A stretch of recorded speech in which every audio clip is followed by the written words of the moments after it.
Halo, halo, apa kabar Anda semua? Semoga selalu dalam keadaan sehat walafiat. Kita ketemu lagi di hari libur bersama dengan Bung Rocky. Jadi kita temanya nih libur bersama Rocky Gerung yang baru saja pulang dari Yogyakarta.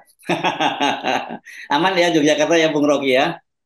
Hmm. Ya, Mbak, ya, karena itu di wilayah di dalam kampus, jadi nggak mungkin ada yang masuk itu karena itu kampus Muhammadiyah yang pertama di Indonesia, Jogja itu. Dan Hmm. ada tradisi bahwa Muhammadiyah itu punya hak untuk menjaga dirinya melalui barisan penjagaan anak muda ini, IMM itu, Kokam apa namanya. Dan sebetulnya itu ide yang bagus karena saya bicara di perpustakaan Muhammadiyah itu. Di situ kita boleh mengeksplorasi banyak tema tanpa perlu ada gangguan. Karena orang yang diskusi di perpustakaan mestinya datang dengan isi kepala, bukan dengan isi amplop. Kira-kira itu. Kalau isi botol air kemasan jadi minum, bukan untuk lempar ya Bung Rocky ya. Iya, itu nggak ada sama sekali tertib, panas banget diskusinya, tajam. Tapi emang kalau kita berbicara di lingkungan orang yang punya otak, otak kita juga ikut tumbuh kan. Jadi otak itu Hmm. ditumbuhkan oleh otak gitu. Dengkul justru ditenggelamkan oleh dengkul. Jadi kita bedain bahwa hari-hari ini tetap saya banyak dilarang di banyak kampus, tapi Muhammadiyah mengambil resiko tuh. Dan itu yang menunjukkan bahwa kampus itu tetap punya hak untuk mendengarkan pikiran alternatif dan alternatif terhadap pemerintah tentu saja. Itu nggak mungkin kampus undang menteri buat bicara di situ. Nanti orang protes, kok Rocky Gerung terus yang diundang. Yang Hmm. ngapain undang menteri? Menteri kan udah jelas akan jadi promotor kekuasaan. Jadi tetap kampus ini lagi hidup untuk melihat apa pikiran oposisi. Dan Muhammadiyah pasti bersiap juga untuk mengundang para capres ini untuk berdebat soal kebijakan. Ya, ya.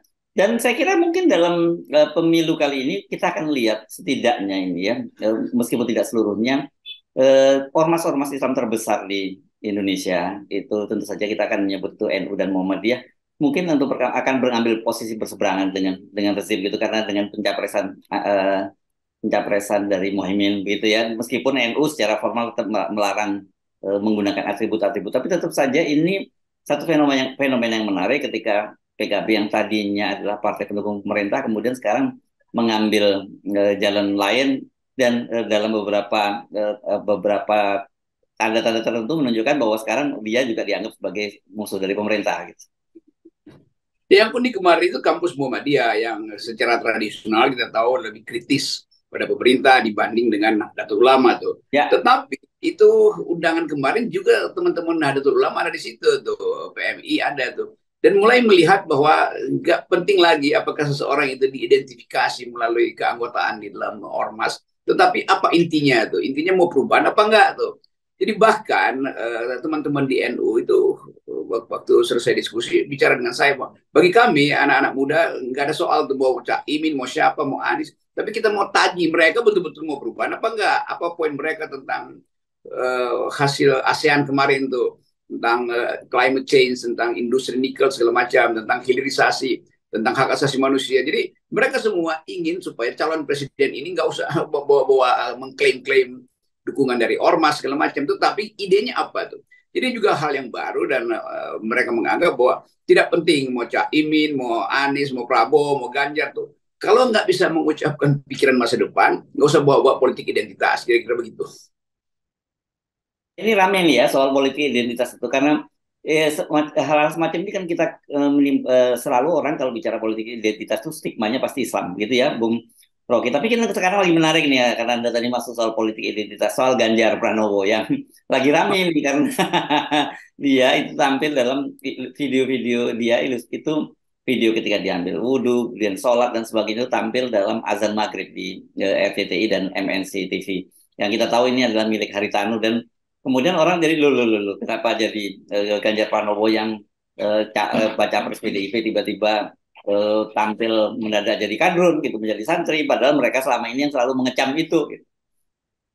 Ya itu juga, itu langsung terlihat bahwa ada proyek dari Perindo, kan dari Hmm. Perindo ya, Ya, ya. yang ada dalam koalisi Ganjar. Jadi buat apa itu dipamerkan? Justru orang akan anggap bahwa ini namanya insider trading sebetulnya kan, Hmm. yang sebetulnya buruk sekali itu. Jadi buat apa itu Pak Haritano udah punya Perindo tapi masih memanfaatkan jaringan dia itu untuk menyodorkan sesuatu yang akan kontroversial. pasti akan ada ledakan lagi, ledakan sosial walaupun kecil, karena menganggap kita Indonesia itu meminjamkan frekuensi publik pada MNC, pada Ya. Haritano, pada RCTI. Itu bukan frekuensi Partai Perindo, itu frekuensi publik yang melalui negara dipinjamkan pada Haritano tuh. MNC bukan dipinjamkan pada Perindo, itu beda juga tuh. Jadi Perindo ini nggak boleh memanfaatkan frekuensi publik untuk kepentingan koalisi Ganjar di situ. Itu curang namanya.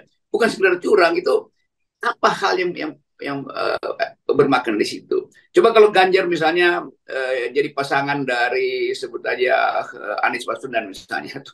Mengapa Haritano mau pasang di situ tuh? Dan Haritano itu berpasangan dengan Prabowo misalnya. Jadi poin kita adalah Haritano mesti bisa bedain bahwa dia punya partai, oke, silakan, hak warga negara. Tetapi memakai frekuensi publik untuk kepentingan partai itu nggak boleh. Kan frekuensi publik diizinkan untuk aktivitas publik yang tidak boleh bersifat segmented. Jadi lama-lama kita pinjamin frekuensi publik ini supaya Pak Perindo memanfaatkan Ganjar, itu namanya curang. Jadi mestinya ditegur atau dikasih sanksi bahkan. Ini serius nih, nggak boleh dianggap bahwa itu sekedar sinyal kecil. Ini kan proyek yang disiapkan buat Ganjar akhirnya. Kalau mau pakai Perindo ya oke, tapi jangan pakai MNC yang nggak ada hubungannya dengan hak Haritano untuk membesarkan Ganjar. Ganjar boleh dibesarkan lewat Perindo, tapi jangan dibesarkan lewat frekuensi publik yang adalah hak rakyat yang majemuk. Ya, ya, ya. Saya oke. Satu itu saya kira sepakat itu soal frekuensi publik, dan ini kan sebenarnya kritik banyak pengamat juga berkaitan dengan monopoli media yang ada di satu tangan begitu ya, dan disebut cross ownership gitu, karena dulu ketika sebelum kemudian terjadi disrupsi dengan media sosial ini kan mereka kuasai media cetak, radio, online dan televisi, dan praktis dulu ketika belum ada media sosial betul-betul mereka bisa memonopoli dan memanipulasi opini publik. Ya kadang kita berubah tuh. Seolah-olah nggak ada cara lain untuk secara beradab jadi campaign manager dari Ganjar Pranowo. Jadi kalau Perindo berupaya untuk menyelundupkan semacam kepentingan, orang lihat bahwa Anda nggak percaya diri kalau gitu kan. Dan itu juga publik dengan cepat justru memberateli Pak Ganjar. Kok ada di situ? Bagaimana cara sholat yang benar? Kenapa sudut kamera diarahkan ke situ? Apakah ada kenikmatan di situ? Atau mungkin berkali-kali Pak Ganjar tuh disuruh hadap ke kiri sedikit tuh, mundur 2 cm. Lu keindahan ibadah di mana tuh? Kan terlalu sempurna angle kamera di situ kan. Jadi ini dibikinnya mungkin nggak orang akan anggap ini mungkin bukan di rumah ibadah, justru di studio, direkayasa kan. Jadi bahaya itu kalau orang akhirnya menganggap bahwa oh ini permainan, dan permainan itu nggak boleh dikaitkan dengan status keibadahan seorang tuh. Kan ibadah itu harusnya candid, diambil. Kalau ini kan jelas-jelas itu sudut kamera bikin 30 derajat dan simpangan warna itu diatur sedemikian rupa, saturasinya kan. Jadi betul-betul nggak ada kesucian atau sebut aja apa namanya ke batin rohaninya itu diganggu justru oleh sudut kamera itu. Ya, ya. Dan ini nggak boleh ada orang sedang sholat ngambil dari frontal di depan imam itu. Itu yang saya maksud tadi itu. Jadi pasti ini adalah rekayasa, dan nggak boleh itu sholat direkayasa. Apalagi direkayasa untuk kepentingan politik, apalagi direkayasa untuk kepentingan politik satu partai, apalagi direkayasa untuk kepentingan politik satu calon presiden. Oke, tapi kan begini ya. Kita kan selalu sejak awal kita tidak menyatakan bahwa soal politik identitas itu bukan satu persoalan begitu ya, Bung Rocky, karena memang kita itu ya masing-masing punya identitas, dan ya, betul.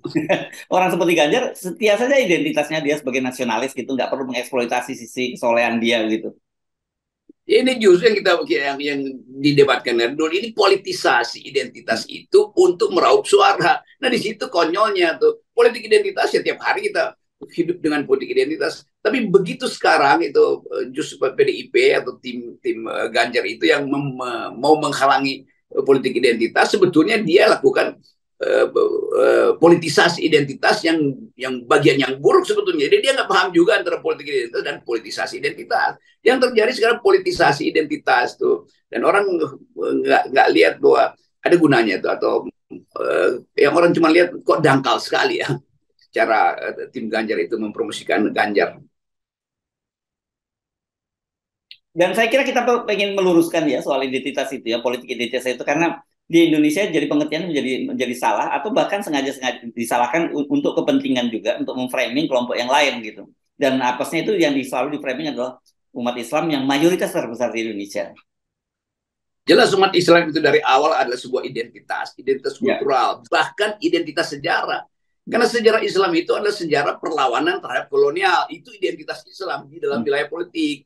Dan mayoritas Islam itu berupaya untuk mengingatkan bahwa kami jangan disebut sekedar mayoritas seolah-olah itu berbahaya. Kami membuat sejarah. Kami yang pertama kali dalam sistem kerajaan kesultanan menghalangi Belanda, menghalangi kolonialisme. Kami yang pertama kali menuntut ada kesetaraan di dalam perdagangan yang dimonopoli oleh VOC pada waktu itu yang menimbulkan syarikat Islam segala macam. Jadi Islam punya hak historis untuk mengatakan dia memang dari awal adalah identitas Indonesia tuh.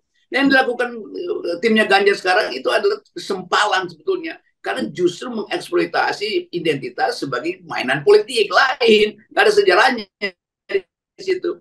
Bagi Islam itu political history dari Indonesia itu adalah melekat dalam perjuangan sinyal-sinyal jihad, Allahu Akbar, itu kan semuanya ada di dalam perjuangan politik itu. Untuk apa? Untuk mengusir mereka yang mengeksploitasi sumber daya Indonesia. Mereka yang menghalangi rakyat untuk merdeka. Itu beda sekali dengan yang dilakukan oleh timnya Ganjar melalui Perindo, Yunto, jaringan televisi. Itu beda sekali itu poin.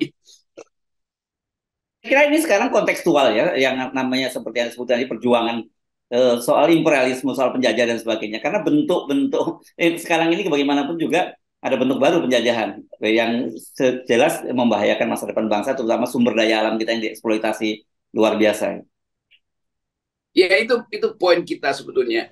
Mestinya PDIP ambil sudut pandang yang betul-betul sesuai dengan kehendak Presiden pertama RI, yaitu anti kolonialisme, anti imperialisme, anti kapitalisme. Kan mestinya itu kan. Ganjar mestinya di frame di dalam wilayah itu, bukan di dalam studio yang memperlihatkan kesolehan seseorang. Nggak boleh kesolehan itu dipamerkan. Kan itu dasarnya kan.